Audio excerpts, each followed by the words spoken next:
തന്റെ കടയ്ക്ക് മുന്നിൽ പോലീസ് വാഹനത്തിൽ വന്നിറങ്ങിയ DSPയെ കണ്ട് ആദ്യം അമ്പരന്ന് സൽമാൻ. പിന്നീട് ആളെ മനസ്സിലായപ്പോൾ പരസ്പരം ആശ്ലേഷിച്ചും സന്തോഷം പങ്കിട്ടും പഴയ കൂട്ടുകാർ. പച്ചക്കറി കച്ചവടക്കാരനെ തേടിയെത്തിയ പോലീസ് ഉദ്യോഗസ്ഥന്റെ വീഡിയോ വൈറലായി. കോളേജിൽ പഠിക്കുന്ന കാലത്ത് താൻ പട്ടിണിയാകാതിരിക്കാൻ സൗജന്യമായി പച്ചക്കറികൾ നൽകിയിരുന്ന ആളെ കാണാൻ നേരിട്ടെത്തി DSP.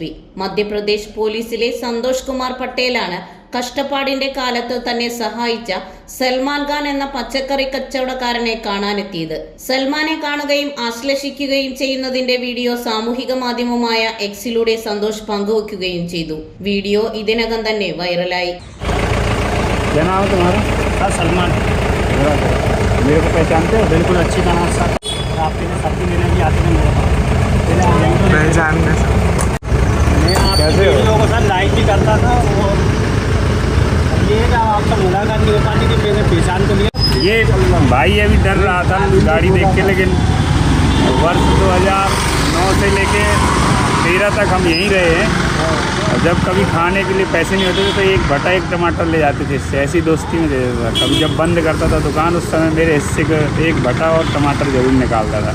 മധ്യപ്രദേശിലെ പന്ന സ്വദേശിയാണ് സന്തോഷ്. സാമ്പത്തികമായി പിന്നോക്കം നിൽക്കുന്ന കുടുംബത്തിലായിരുന്നു ജനനം. എല്ലാ പ്രതികൂല ഘടകങ്ങളെയും നേരിട്ടാണ് ഭോപ്പാലിലേക്ക് എഞ്ചിനീയറിംഗ് പഠനത്തിനായി സന്തോഷ് പോകുന്നത്. തുടർന്ന് മധ്യപ്രദേശ് പബ്ലിക് സർവീസ് കമ്മീഷൻ പരീക്ഷയ്ക്ക് പഠിക്കുകയും സർവീസ് നേടുകയും ചെയ്തു.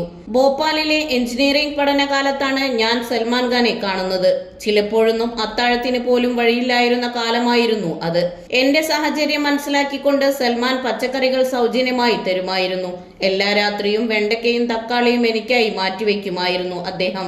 വീഡിയോ പങ്കുവെച്ച് സന്തോഷ് കുമാർ പട്ടേൽ കുറിച്ചു. പോലീസ് വാഹനത്തിലെത്തിയ സന്തോഷ് എന്നെ മനസ്സിലായോ എന്ന് സൽമാനോട് ചോദിക്കുന്നത് കാണാം.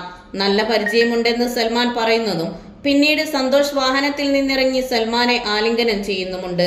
നിലവിൽ ഗോളിയോറിലെ ബേഹത്തിലാണ് സന്തോഷ് ജോലി ചെയ്യുന്നത്.